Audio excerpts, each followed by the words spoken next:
समझोगे तो मिट जाओगे ए हिंदुस्तान वालों, तुम्हारी दास्तां तक भी ना होगी दास्तानों में। ये मैसेज इस वक्त पूरे भारत के लिए है कि इस वक्त भारत जिस कगार पे खड़ा हुआ है, जिन हालात से सरवाइव कर रहा है, उन हालात में ये मैसेज हम सबको फॉलो करना चाहिए। और हम सबको इस शेर का मतलब निकाल कर सोचना चाहिए कि ये शेर में जो है वो अल्लामा इकबाल साहब क्या कहना चाहते हैं। काफ़ी दिनों से आप देख रहे हैं, बल्कि काफ़ी महीनों से कह लें कि भारत के इतिहास में या भारत की राजनीति में या भारत की गवर्नमेंट में या भारत के लोगों में जो एक अजीब किस्म की उथल पुथल मच रही है, उसका अभी तक हमें ये नहीं मालूम कि ऊंट किस करवट बैठेगा, आगे जाके हालात क्या होंगे, हमारे साथ क्या होगा, कल क्या होगा। मतलब एक जो दिन गुजर जाता है वो गोल्डन लगता है, जिस दिन में हम आते हैं वो बदतरीन हो जाता है हमारे लिए, जिस दिन को हम जी चुके होते हैं। जैसे आपने देखा विकास दुबे जो एक आतंकवादी था, जिसका एनकाउंटर पुलिस करने गई थी और पुलिस वालों का ही उस एक आदमी ने एनकाउंटर कर दिया और 10 पुलिस वालों को शहीद कर दिया गया। जबकि मेरी नज़र में भारत के इतिहास में सन 2016 से या 14 से लेकर पहली बार जो ये पुलिस वाले थे कोई ढंग का काम करने जा रहे थे, एक आतंकवादी का, एक रेपिस्ट का, एक लैंड माफिया का एनकाउंटर करने जा रहे थे और वहीं वो नाकाम हो गए। उल्टा उन 10 पुलिस कर्मियों का एनकाउंटर कर दिया गया यूपी गवर्नमेंट की मिली भगत से। वहीं से मुखबिरी हो जाती है और इसके बाद खेल चलना शुरू हो जाता है। सोशल मीडिया पर जितने ये चाटुकार या पालतू कुछ ब्राह्मण हैं वो ट्वीट करना शुरू कर देते हैं, ट्विटर पर, फेसबुक पे पोस्ट डालना शुरू करते हैं कि देखा ब्राह्मणों की पावर, हमने धूल चटा दी, हमने बालों तक का नहीं छोड़ा। मैंने खुद कहा था, आप लोगों को अगर याद हो, मैंने खुद कहा था कि ये जो एक एनकाउंटर पुलिस वालों का करा गया है एक क्रिमिनल द्वारा, एक आतंकवादी द्वारा, इसके नताइज जो हैं वो बहुत बुरे होंगे और नताइज आने शुरू हो गए। अलीगढ़ में भी कल पुलिस वालों को पकड़कर मारा पीटा गया है और वो मुसलमानों ने नहीं मारा, इन्हीं की बस्ती थी, ब्राह्मणों की, इनकी ठाकुरों की, इन्होंने मारा है। और मथुरा में भी दौड़ा दौड़ा कर पुलिस वालों को मारा जा रहा है। जाहिर सी बात है लोगों के भी हौसले खुल गए, इन लोगों के ही हौसले खुल गए कि अब कोई भी पुलिस वाला इनकी नहीं सुनेगा, इनके अगेंस्ट जाएगा तो ये उसको मारने की कोशिश करेंगे, उसका एनकाउंटर करने की कोशिश करेंगे। और कमाल की बात देखिए, जब आप ये कहते हैं कि हम भारतीय हैं तो आप पे यूएपीए लगा दिया जाता है, आप पे एनएसए लगा दिया जाता है, डॉक्टर कफील पे एनएसए वो स्पीच देते हैं। और ये जो हमारे भारत का विकास पुत्र था, जो इनकी छत्र छाया में पला था, विकास दुबे, इसके लिए ना तो यूएपीए का इस्तेमाल करा गया कि लगाएंगे, ना एनएसए का इस्तेमाल किया गया, ना लगाएंगे। इवन यहाँ तक भी नहीं कहा गया कि ये कोई आतंकवादी था, कुछ नहीं कहा गया। और ये मीडिया सारा चुप रहा। वही मीडिया अगर यहीं कोई मुसलमान होता, यहीं कोई दलित होता, मुसलमान होता तो उसके तार पाकिस्तान से जोड़ देते, ईरान से जोड़ देते, सिमी से जोड़ देते, हर आतंकवादी तंजीम से जोड़ देते। लेकिन क्योंकि ये ब्राह्मण था सब चुप हो गए, क्योंकि ये भारत का विकास पुत्र था।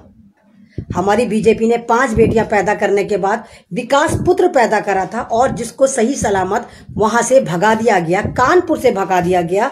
और अब ना मालूम किस स्टेट में जाके दूसरे विकास की तैयारी कर रहा होगा कि वहां पर किस तरह विकास करा जाए। कानपुर, अब कानपुर का नाम क्रिमिनलपुर आप रख दीजिए, क्रिमिनलपुर। एक के बाद एक सारी घटना उसी क्रिमिनलपुर में हो रही हैं।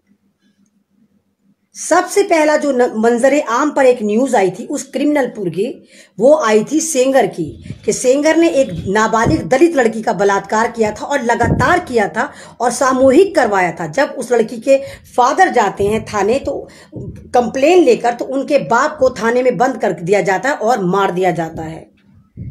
लड़की को इंसाफ नहीं मिलता, वो 14 साल से 17-18 साल की हो जाती है, उस इंसाफ के लिए दरबदर फिरती है, इंसाफ के लिए केस फाइल करती है। और फाइनली क्या होता है, वो लड़की भी जान से हाथ धो बैठी, उसका वकील को भी मरवा दिया गया, उसकी जो बुआ थी उनको मरवा दिया गया, उसकी जो मासियां थी उनको मरवा दिया। मरवाने वाले कौन?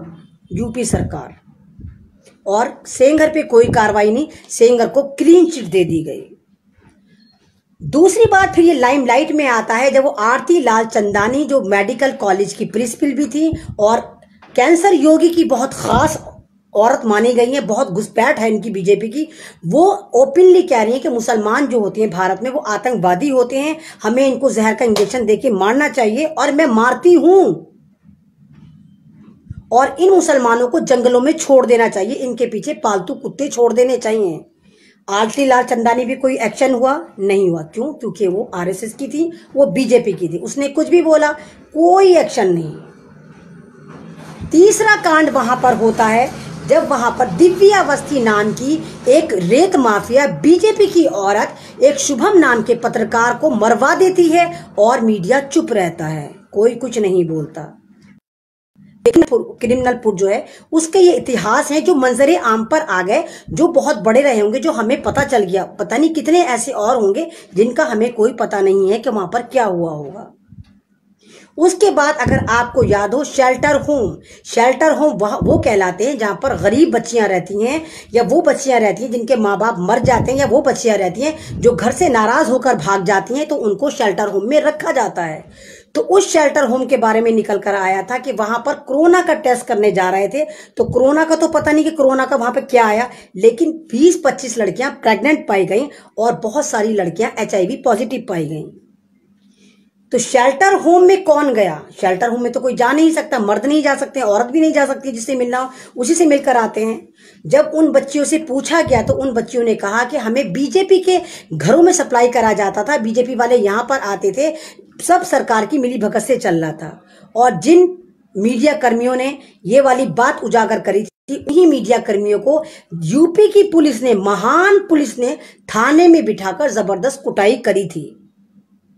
लेकिन कभी के दिन बड़े, कभी के रात बड़ी। मैंने आपसे पहले भी कहा कि सुप्रीम खुदा से डरो, जमीनी खुदाओं से मत डरो। तो ये पुलिस वाले जो वर्दी वाले गुंडे बन चुके थे, ये खुदा से नहीं डरते थे, ये मुल्क से नहीं डरते थे, ये अवाम से नहीं डरते थे। उन पे अल्लाह ने दिखाया कि देखो तुम जिनकी चाटुकारिता कर रहे हो वो भी तुम्हारे अपने नहीं हैं। तो जिस विकास दुबे का एनकाउंटर करने का ऑर्डर मिला था, उन्हीं पुलिसकर्मियों का एनकाउंटर कर दिया जाता है, जहां पर 10 पुलिस वाले शहीद कर दिए जाते हैं और विकास पुत्र को बड़ा सेफली वहां से हटा दिया जाता है। कुछ सूत्रों से पता चलता है कि उसको नेपाल भेज दिया गया है कि नेपाल में जाके वो थोड़ा विकास करेगा, फिर वहां से विकास की ट्रेनिंग लेकर आएगा और भारत को फिर विकास और उन्नति की ओर लेकर जाएगा आतंकवाद में।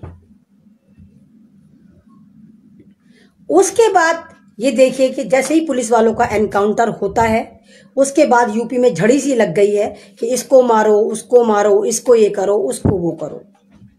और उस विकास दुबे के आगे आतंकवादी तक नहीं लगाया गया, मीडिया ने दिखाया तक नहीं। वो तो यूट्यूबर्स हैं, चंद यूट्यूबर्स हैं कि जो एक हक का साथ देते हैं और जिनका जो जर्नलिज्म है वो वाकई काबिल तारीफ है। वो दिखा रहे हैं कि भारत में कुछ भी चंगासी नहीं है, सिर्फ दंगासी दंगासी दंगासी है। और जो लोग उसको प्रमोट कर रहे हैं, ये कह रहे हैं कि वो आतंकवादी है, कुछ है, तो वही ये दल्ले पिल्ले आते हैं, IT सेल वाले आते हैं और गालियां लिखनी शुरू कर देते हैं। भाइयों, आप लोगों को याद होगा, भाइयों बहनों मुझसे जो जुड़े हुए हैं, वैसे बहनें मेरे से बहुत कम जुड़ती हैं, बहनें मुझे खास पसंद नहीं करती हैं, मुझे भाई लोग ही ज़्यादा पसंद करते हैं। ना मालूम क्या उनको मेरे से इशू रहता है, और वो शुरू से ही है। तो भाइयों और बहनों, अगर आप कुछ महीने पहले जाएं, पीछे जाएं, थोड़ा और पीछे जाएं, आप आगे खड़े हो जाएं दिसंबर, जब ये CA के खिलाफ मूवमेंट चला था जामिया से, मैं आपको उस वक्त लेकर चलना चाहती हूँ कि CA के खिलाफ, NRC के खिलाफ, NPR के खिलाफ आखिर औरतें सड़कों पर क्यों आई थी। क्योंकि कानून चेंज कर दिया गया था, बिल में संशोधन कर दिया गया था कि भारत का कॉन्स्टिट्यूशन में मुसलमानों को इस बिल से बाहर कर दिया गया था। 6 कौमों को शामिल करा गया था, 6 मजहबों को शामिल करा गया था, सिर्फ मुसलमानों को इसमें से निकाल दिया गया था और यहूदियों को निकाल दिया गया था। तो यहूदियों को आप निकालें ना निकालें, क्या फर्क पड़ता है? यहूदी तो खुद इतने से हैं, 14 मिलियन सारे के सारे इजराइल में रहते हैं, उनको तो फर्क नहीं पड़ता। भारत में मुश्किल से 4-5 यहूदी भी नहीं पाए जाते होंगे। तो जब आप मुसलमानों को उस बिल में शामिल नहीं करेंगे, जबकि हमारा कॉन्स्टिट्यूशन इजाजत देता है कि मजहब की इजाजत देता है, और उसके बावजूद आपने हमें निकाल दिया, तो क्या करती पब्लिक? यही तो करती ना, पहले तो एहतजाज करती, मुजाहरे करती, यही तो कर रहे थे। जब आपने नहीं सुनी तो वो एक तहरीक बन गई। जब आपने दिल्ली गवर्नमेंट के साथ मिलकर सेंट्रल गवर्नमेंट ने जामिया पर पूरा ऐसा हमला करा था मानो आतंकवाद हमला था। वो आतंकवाद हमला ये था कि पुलिस वाले ही आतंकवादी बन के हमारा एनकाउंटर कर रहे थे, यहाँ के लोगों का एनकाउंटर कर रहे थे, यहाँ के स्टूडेंट्स का एनकाउंटर कर रहे थे। और उसके बाद ये जो एक तहरीक बन गई, जो एक खाली प्रोटेस्ट था सिंपल सा, ये एक मूवमेंट बन गया। उसके बाद पूरे भारत में 350 ये तहरीकें शुरू हुई। और कमाल की बात देखिए, जो तहरीकें शुरू हुई थी उन तहरीकों में 350 तहरीकों में सबके हाथ में कॉन्स्टिट्यूशन थे, सबके हाथ में अंबेडकर की तस्वीर थी, सबके हाथ में महात्मा गांधी की तस्वीर थी, सबके हाथ में जितने भी फ्रीडम फाइटर थे उनकी तस्वीरें थीं। और ये अपने अपने जहाँ जहाँ ये प्रोटेस्ट हो रहे थे वहाँ वहाँ उनको लगाकर प्रोटेस्ट कर रहे थे। और भारत के इतिहास में सन 2019 में सबसे ज़्यादा कॉन्स्टिट्यूशन की जो बुक्स हैं वो सेल हुई थी। इससे पहले आज तक नहीं हुई थी, क्योंकि हर एक ने कॉन्स्टिट्यूशन की किताब खरीदी थी, हर एक पढ़ना चाहता था और देखना चाहता था कि आखिर ये कॉन्स्टिट्यूशन क्या है जिसको ये बदलने वाले हैं, या हर एक उसको रखकर ये अपने आप को दिलासा देना चाहता था कि जल्दी से खरीद लूँ, क्योंकि उसके बाद तो ये कॉन्स्टिट्यूशन बिल्कुल फाड़ देंगे, हम कम से कम पढ़ तो लें कि इसमें है क्या। फिर कोरोना वायरस खरीद के लाया जाता है, भारत में पैसे दे के लाया जाता है, WHO से डीलिंग करी जाती है, $1 ट्रिलियन की डीलिंग होती है कि हमें ये प्रोटेस्ट खत्म करना है। तो किस तरह खत्म करें? उस वक्त चाइना में ये कोरोना वायरस आया था। आपको मैंने, अगर आपको याद हो तो 24 मार्च में मैंने एक इंटरव्यू दिया था। मैंने उसमें आपको कोरोना वायरस की पूरी स्टोरी सुनाई थी कि कोरोना वायरस जो एक आर्टिफिशियल वायरस था जो ब्रिटेन में तैयार हुआ, और इसमें 4 मुल्क शामिल थे। ब्रिटेन शामिल था, इजराइल शामिल था, ऑस्ट्रेलिया शामिल था और अमेरिका शामिल था। इन्होंने वहां लेबोरेटरी में इसको बनाया और उसके बाद इन्होंने वुहान में एक सेना चल रहा था, प्रैक्टिस चल रही थी, उसमें जाके अमेरिका ने स्प्रेड करा। वायरस था लेकिन इतना खतरनाक नहीं था, इन्होंने स्प्रेड कर दिया ताकि चाइनीज मरें या बीमारी हो और हम फिर इसको मौत की तरह बांटें। 2 महीने तक चाइनीज परेशान रहे, इलाज करते रहे, लेकिन 2 महीने बाद चाइनीज ने डिटेक्ट कर दिया कि हाँ ये कोरोना, ये वायरस है। लेकिन कमाल की बात यह है कि चाइना ने भी इस वायरस को डिटेक्ट करने में पूरे 2 महीने लगाए थे, 2 महीने। और उन 2 महीने में पूरे चाइना में 1,42,00,000 लोगों ने इधर से उधर सफर करा था, ट्रैवल करा था। लेकिन ऐसा क्या वजह थी कि वुहान से निकलकर वो वायरस पूरे चाइना में नहीं गया, सिर्फ वुहान को लॉक करा गया। उसके बाद पूरे चाइना से वो वायरस चला गया, तो ये वायरस पूरी दुनिया में बांटा गया, इम्प्लांट करा गया। इसमें भारत ने भी सपोर्ट करा, क्योंकि ये वायरस उन्हीं मुल्कों में सप्लाई करा गया जो मुल्क अमेरिका के साथ थे। जो मुल्क अमेरिका के साथ नहीं थे उन मुल्कों में ये वायरस नहीं आया। ना वो बांग्लादेश में आया, ना वो रशिया में आया, ना वो भूटान में आया, ना वो इटली में आया, ना वो दुबई में आया। और भी ऐसे बहुत सारे मुल्क हैं जो अमेरिका के चाटुकार नहीं थे, वहां पर ये वायरस नहीं आया। अब आपको मैं लेके चलती हूं, थोड़े और पीछे चलते हैं, सन 2009 में चलते हैं। सन 2009 की बात है। कर्नल कद्दाफी, मुअम्मर कर्नल कद्दाफी नाम से जाने जाते हैं, लीबिया के प्रेसिडेंट थे कर्नल कद्दाफी।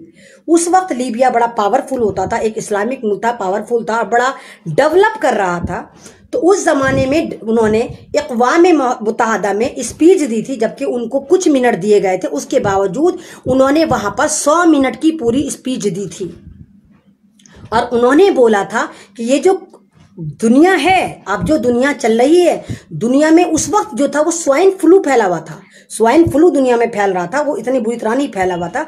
तो उन्होंने ये कहा था कि जिस तरह स्वाइन फ्लू फैल रहा है ना, आगे आने वाली दुनिया में, आगे आने वाले वक्तों में ये जो वायरस हैं इनसे ही जंग लड़ी जाएगी और इनको इम्प्लांट करा जाएगा। आज स्वाइन फ्लू है, कल फिश फ्लू होगा, फिर बकरी फ्लू होगा, फिर ये फ्लू होगा। सारा उन्होंने वायरस पे डिटेल बताई थी कि आने वाले मुल्क, आने वाली जो जंगें होंगी वो वायरस से लड़ी जाएंगी, जिनको तैयार करा जाएगा। और ये मुल्क, यूरोप के मुल्क तैयार करेंगे, ताकि एक तो वैक्सीनेशन के नाम पे ये अमीर हो जाएं, पब्लिक को जबरदस्ती वैक्सीनेशन लगाए हजारों की, और दूसरी बात है इस तरह ये आबादी को भी कंट्रोल करेंगे, डरा डरा के आपको मारेंगे। रिजल्ट ये निकला था कि आज लीबिया बिल्कुल जीरो, लीबिया को बिल्कुल बर्बाद कर दिया अमेरिका और इजराइल ने।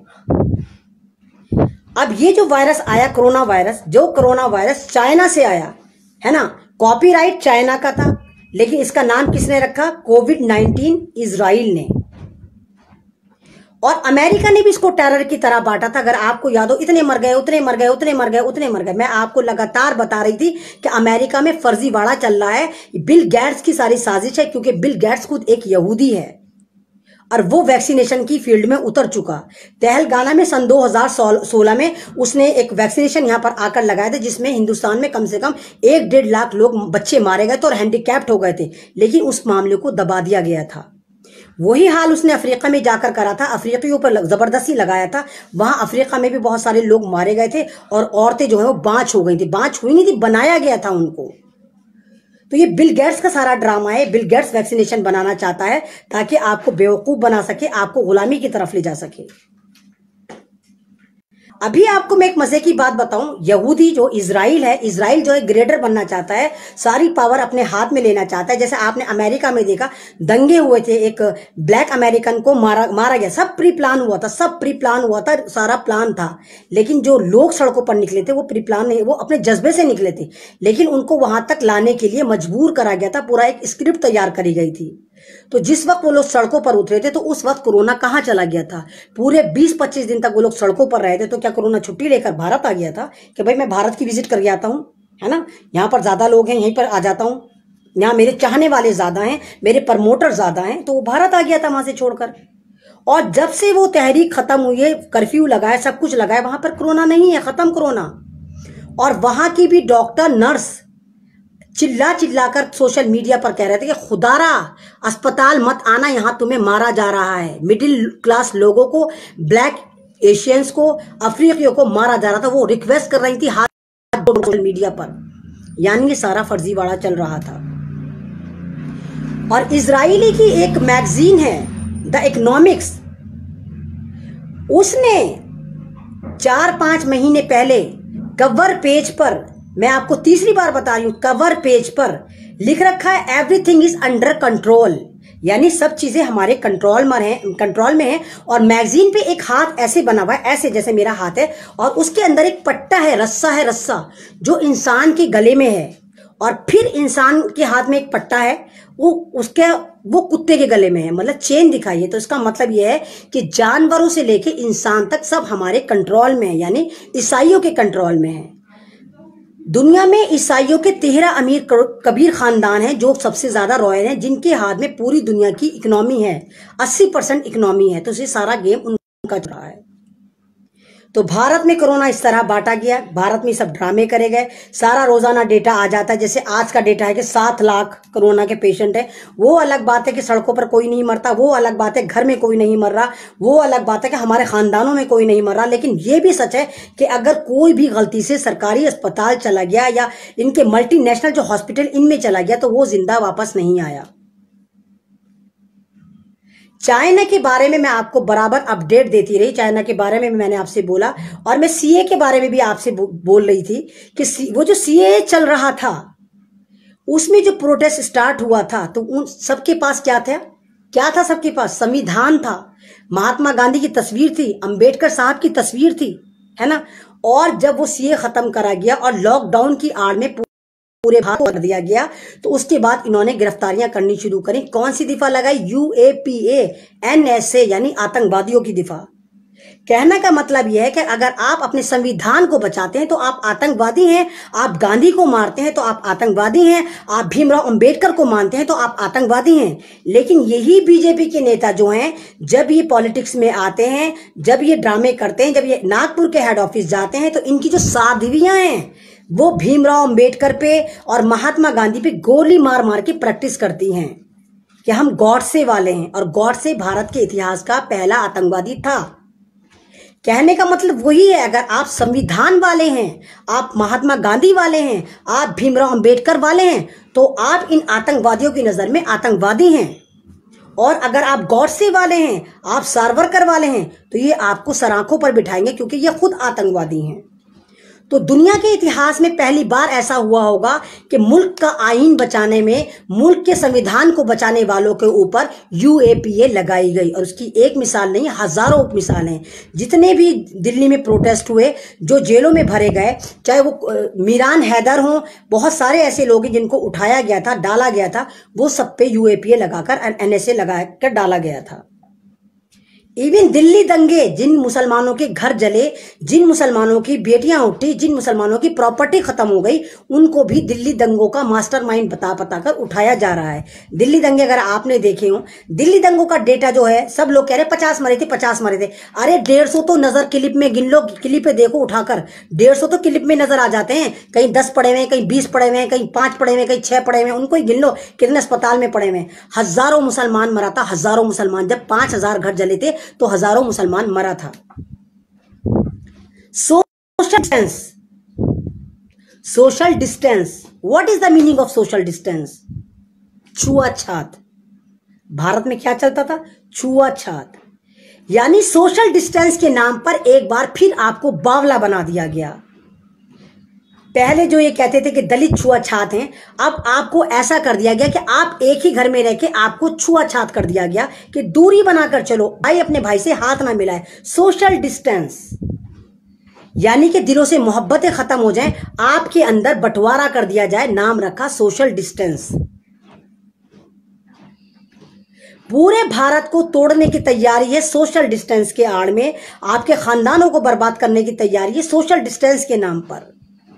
तो ये बहुत बड़ा वाला बंटवारा है, ये खानदानों का बंटवारा है, ये महल्लों का बंटवारा है, ये मजहबों का बंटवारा है, ये इलाकों का बंटवारा है, जिसका नाम है सोशल डिस्टेंस। लेकिन आप लोग नहीं समझ रहे, आप बड़े खुश हैं सोशल डिस्टेंस है, हम सोशल डिस्टेंस है, हमें कोरोना नहीं होगा। कोरोना होगा तो होगा ना, कहाँ है कोरोना? चाइना ने, जब कोरोना वायरस की कोई वैक्सीनेशन इजाद नहीं हुई तो चाइना से वो कोरोना वायरस कहाँ चला गया? और 3 महीने बाद भारत में क्यों आया जब वहां पर से खत्म हो गया? और सिर्फ भारत के अस्पतालों में क्यों आया है? जब कोरोना की कोई वैक्सीनेशन इजाद नहीं हुई तो क्यों संबित पात्रा सही होकर आ गया? क्यों केजरीवाल सही होकर आ गया? क्यों ज्योतिरादित्य सिंधिया सही होकर आ गया? क्यों इनकी ब्रांड एम्बेसडर सही होकर आ गई?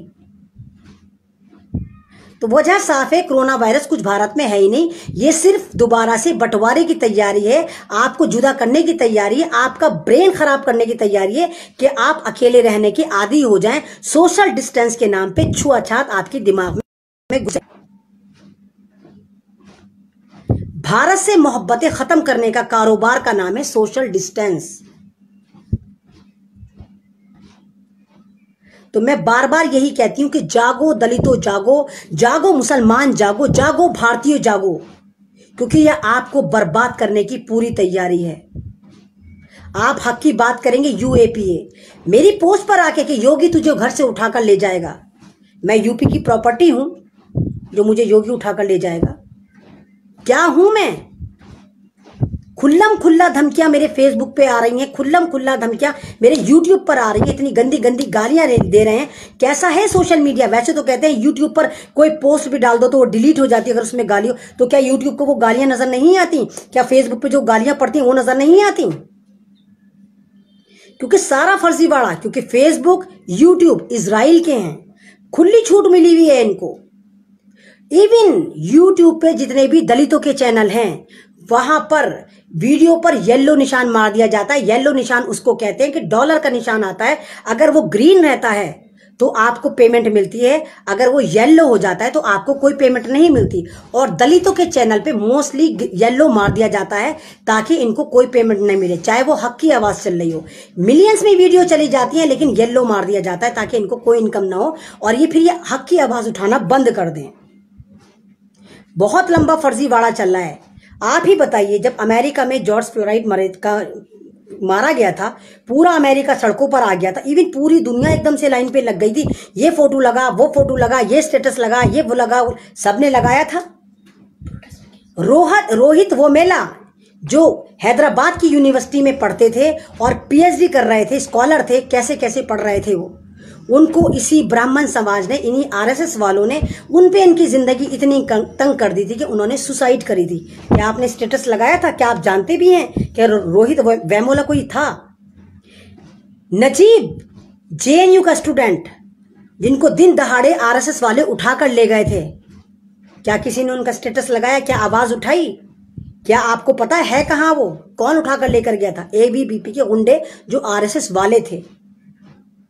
तो ये आप पे हमला है, आपकी आजादी पे हमला है, फ्रीडम ऑफ स्पीच पे हमला है। लोकतंत्र खत्म हो गया। ये मत सोचिए हम लोकतंत्र डेमोक्रेसी में रहते, नहीं, सिर्फ लिखत में है डेमोक्रेसी। इस वक्त ठोक तंत्र चल रहा है। जो भी लोकतंत्र की बात करेगा, गवर्नमेंट उसके साथ ठोक तंत्र वाला मामला करेगी, आपके सीने पे गोली मार देगी। इवन ये भी नहीं देखेगी कि आप औरत हैं, आप मर्द हैं, आप बच्चे हैं। उसका सीधा मिसाल था वो प्रोटेस्ट, जहां पर बच्चों तक के सर फाड़े गए थे, औरतों तक को जला दिया गया था, बच्चों की गोलियां मार दी गई थी। उसकी सीधी मिसाल है कश्मीर। क्या हाल कर रखा है कश्मीर का। दफा 370 जब आपने हटाई थी, आपने खुद कहा था कि हम आतंकवाद से निपट रहे हैं, और मुसलसल आपने वहां पर नेट बंद कर दिया ताकि उनकी आवाज बाहर ना निकल सके और आप उन पर जुल्म कर सकें, आरएसएस वालों से वहां जुल्म करवाया जा सके। आए दिन वहां पर लड़कियों का रेप करते हैं, किसी भी लड़कियों को उठा के ले जाते हैं, इतनी गंदी मौत उनको देते हैं। अरे गोली मारनी, गोली मार दो ना, कहां, कौन मना कर रहा है? ये पकड़ते हैं, वो चिल्लाता है, मुंह में मिट्टी भर देते हैं उन लोगों के, घसीटते हैं गाड़ियों में बिठाकर। ये हमारी आर्मी नहीं कर सकती। ये वो लोग हैं जो वर्दी वाले हैं, जो दिल्ली दंगों में भी थे। इन्हें वर्दी पहना पहना के आरएसएस के पुल्लों को कश्मीर में उतार रखा है, और आवाज बंद, क्योंकि नेट बंद कर दिया। और फिर कह रहे हैं कश्मीर में सब चंगासी है। कश्मीर के ख्वाब देख रहे थे बीजेपी वाले के वहां की लड़कियां उठा के लाएंगे, उनसे शादियां करेंगे। कश्मीर में प्लाट खरीद रहे थे और उनका इंटरनेट बंद कर दिया, उन पर जिंदगी तंग कर दी, उन पर जुल्म की इंतहा कर दी। उसके बाद एनआरसी आता है तो आपने पूरे भारत को कश्मीर बना दिया, पूरे भारत के मुसलमानों को कश्मीर बना दिया। उसी तरीके से आपने यूपी में मारा। रोगी ने, कैंसर रोगी ने यूपी में ऐसे ही मारा जैसे कश्मीर में मुसलमान लड़कों को डायरेक्ट गोलियां मारी जाती है, कभी आंख पे मारी, कभी मुंह पे मारी, कभी नाक पे मारी, और उनको उनके चीथड़े उड़ा दिए गए। उनका जुर्म क्या था कि वो ये कह रहे थे कि हम भारतीय हैं, हमें सीए में ले लो, हमारे पे एनआरसी मत लगाओ। इस जुर्म में मार दिया गया। और विकास दुबे वो भाग गया, उसे भगा दिया गवर्नमेंट ने। क्यों? क्योंकि वो आतंकवादी था, उसके आगे आतंकवादी तक नहीं लगा रहे। इस तरह नहीं होगा। चाइना का हाल आप देखिए, चाइना ने क्या करा। अभी भी आप स्ट्रीम मीडिया पे देखिए, हमने गलवान वैली छीन ली, उसको पछाड़ दिया, चाइना चला गया, चवन्नी नहीं गया, चवन्नी 1 इंच नहीं गया। आप क्या इंच टेप लेकर नापने गए हो? आपको तो कुछ भी दिखा देगा ये मीडिया, आप तो यकीन कर लोगे हाँ भाई मीडिया कह रहा है। जाहिल दल्ले पिल्ले मेरी पोस्ट के नीचे आकर कहते हैं स्ट्रीम मीडिया तो कुछ नहीं दिखा रहा, तुझे बड़ा पता है, सारी बातें तेरे पास आ जाती है, तुझे बड़ा पता है। तो जाहिलो, वैसलीन भरे हुए गोबरो, जैसे तुम्हारा ढक्कन खुलता है तुम सारे दल्ले पिल्ले नारंगी पिस्सू वायरस की तरह सारे में फैल जाते हो। मूत्रो कोला पीने वालों, इंटरनेशनल मीडिया जाकर देखो क्या हाल है। गलवाहाल झील से नहीं गया, गलवाहाल वैली से नहीं गया, चाइना वहीं पे है। और अब तो आलम यह है finger 8, finger 7, finger 6, finger 5, finger 4, अब वो फिंगर 2 तक आ गया है। और ये कह रहे हैं कि नहीं हमने चाइना को पछाड़ दिया है। मंगल के दिन देखिए, मंगल के दिन हमने क्या मंगल करा। वो हमारी बावली हो मनहूस, इनकी जो एंकर हैं रूबिका लियाकत, मुसलमान नाम लगाती है, कादियानी है, कादियानी, काफिर मानते हैं हम कादियानियों को। सिर्फ नाम लगा के मुसलमानों के बीच में घुसे हुए हैं, घुसपैठ करने के लिए, ताकि मुसलमानों को बर्बाद कर सकें। वो है वो कादियानी। मंगल के दिन हमने मंगल कर दिया। मंगल जो क्या नाम है हमारे, उनका फलाना का दिन है, हमारे उनका दिन है, हमारे उनका दिन है, हमारे हनुमान जी का दिन है। हमने देखो चाइना को खदेड़ दिया। तुमने चवन्नी खदेड़, तुम तो ये कहते चाइना हमारे अंदर 1 इंच आया था, अब खदेड़ कैसे दिया? चाइना तो आया ही नहीं था। तो ये सारे ड्रामे चल रहे हैं। मैं आपसे पहले भी कह चुकी हूं कि इस वक्त जो है भारत को आपको बचाना है, आपको यूनाइटेड होना है, आपको आवाज निकालनी है। जब मैं ऐमन रिजवी 13 दिसंबर से लगातार आवाज उठा सकती हूं, इस जुल्म के खिलाफ खड़ी हो सकती हूं, हर चीज पे बोल सकती हूं, तो आप क्यों नहीं बोल सकते? मोबाइल आपके पास है, सोशल मीडिया आपके पास है, फेसबुक आपके पास है, यूट्यूब आपके पास है, तो आप क्यों नहीं निकाल सकते आवाज? अभी हम थोड़े बहुत सुने जा रहे हैं, आने वाला वक्त ऐसा आएगा हम सुने भी नहीं जाएंगे। तो अवेयर हो जाइए, जाग जाइए, नहीं तो बहुत बुरी तरह मारे जाएंगे। ये भारत हमारा है। ये चाय से चाय वाले, चाय से चीन के एजेंट का नहीं है। या चाय से चाइनीज चमचों का नहीं है, इन ऑरेंज दल्ले पिल्लों का नहीं है जो चाय से चाटुकारिता करते हैं अब चाइना की। क्योंकि पहले ब्रिटेन के चमचे थे, ब्रिटेन के बूट चाटते थे, उसके बाद इन्होंने देखा ब्रिटेन पावरफुल नहीं रहा, अब चाइना पावरफुल हो गया, तो ये सीधे जाके चाइनीज चाटुकार चमचे जो हैं वो चाइना की चाटने लग गए हैं। इसलिए चाइना को बचा कर ले जाते हैं। चाइना के खिलाफ अगर कोई बोले कुछ नहीं सुनते हैं, नहीं भाई हमारा 1 इंच नहीं गया। क्यों? क्योंकि वो ये उसकी गुलामगिरी कर रहे हैं। जैसे ये आज़ादी से पहले ब्रिटिश की करते थे, ब्रिटिश के पालतू कुत्ते थे ये सारे के सारे दल्ले पिल्ले नारंगी, आरएसएस के गुलाम, आरएसएस के भगवा आतंकवादी। अब ये चाइनीज चाटुकार हैं सारे के सारे, चाइनीज चप्पल चाटुकार। अभी आएंगे मेरे नीचे गालियां देंगे, तू ये है, तू फलाना है, तू धमाका है। तुम क्या हो? जय श्री राम का नारा लगाते हो और जय श्री राम को बदनाम करके कत्ल करके चले जाते हो। तो मैं आप सबसे यही कहूंगी कि प्लीज अवेयर हो जाएं, आवाज उठाइए, लोकतंत्र को लोकतंत्र रहने दीजिए, ठोक तंत्र मत बनने दीजिए। ये भारत आपका है, ये संविधान आपका है। तो बस मैं लास्ट में यही कहूंगी कि ये खामोश मिजाजी हमें जीने नहीं देगी, इस दौर में जीना है तो कोहराम मचा दो। शुक्रिया, अल्लाह हाफिज। मेरी वीडियो अगर आपको अच्छी लगती है तो प्लीज़ शेयर करें, और किसी भी चैनल पे अगर आपको कोई भी वीडियो अच्छी लगती है तो प्लीज़ उसको सब्सक्राइब करिए, उसकी वीडियो शेयर करिए, उसका हक है। अगर कोई हक की आवाज़ है तो उसको फैलाइए, यही आपकी साझेदारी है, यही आपकी भागीदारी है। शुक्रिया, अल्लाह हाफिज।